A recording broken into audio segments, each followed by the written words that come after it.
So I'm here to talk about something that I'm really passionate about, and that's about what leads to families succeeding and flourishing across generations, because family enterprise is at the core, certainly of the U.S. economy and many of the global economies. So it's very important to understand what are the elements that lead to constructive family relationships that allow them to transition from one generation to another.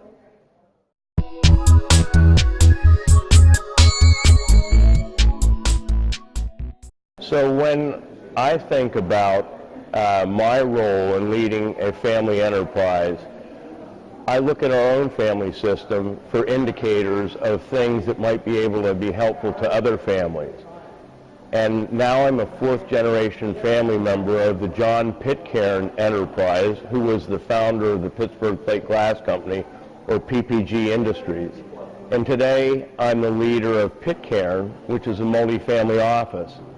But what was that continuity that allowed the family to go from one business model to another business model successfully and engage the second, the third, the fourth, and now the fifth and sixth generation, tracing their lineage back to John Pitcairn, the Scottish entrepreneur? And I'd say it's based on sound governance.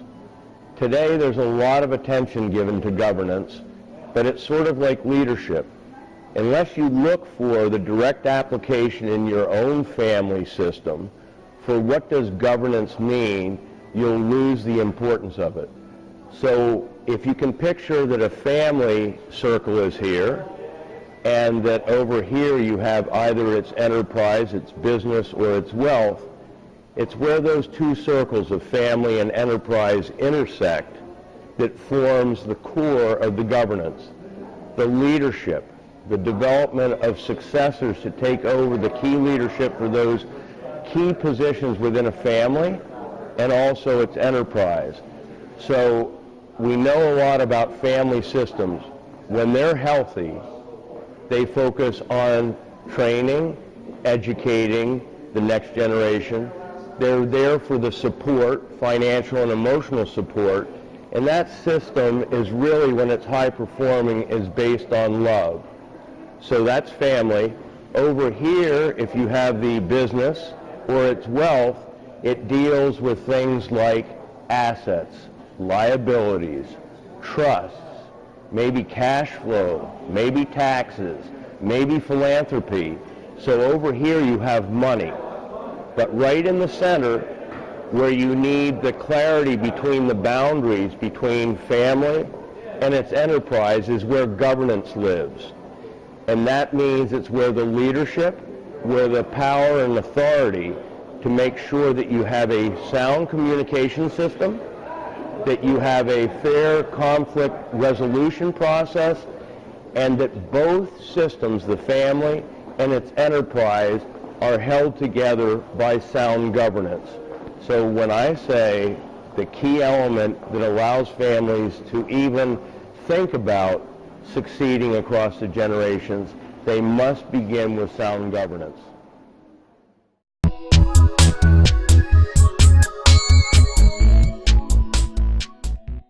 So we were talking about governance as being where the power and authority is to make sure that we've got clear boundaries between the family and its wealth, or the family and its business.